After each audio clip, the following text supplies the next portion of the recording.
Will deliver his first State of the Union address since being re-elected, with announcements expected to include the detail of next year's US withdrawal from Afghanistan.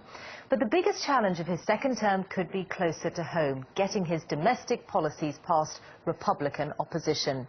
Our North America editor reports from Colorado, a state which voted Obama but still has a vocal Republican minority.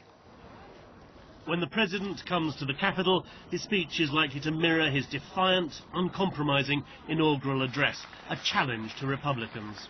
For now, decisions are upon us, and we cannot afford delay. We cannot mistake absolutism for principle, or substitute spectacle for politics, or treat name-calling as reasoned debate.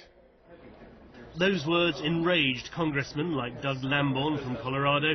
He tells me it's the Republicans' duty to block the president's liberal agenda.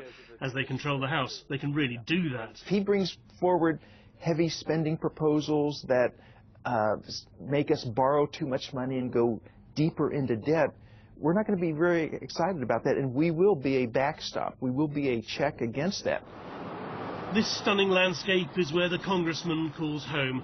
Colorado was once a Republican stronghold, but the state has now twice voted for Obama.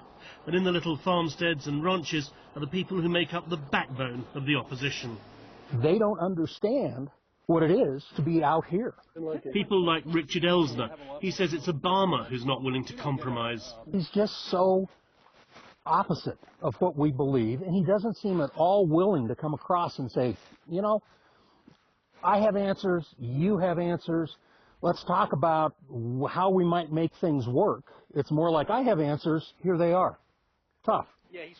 This used to be the Wild West. The descendants of the people who fought the original inhabitants for this land again feel under assault from an alien America. AM 740 KVOR. Not for the faint of heart. Each day, conservative radio rings with complaints about the president's plans. I don't see him changing his race card again and again and again. Whether the issue is the national debt, gun control, immigration or gay rights, talk show host Richard Randall says they have a message for the politicians they send to Washington. What we would tell people in Washington is, you're not accountable to the president. You're not accountable to the media. You're not accountable to anyone except the people who voted for you. And if you don't do what we want and you don't subscribe and support our values, then we'll send somebody else to Washington.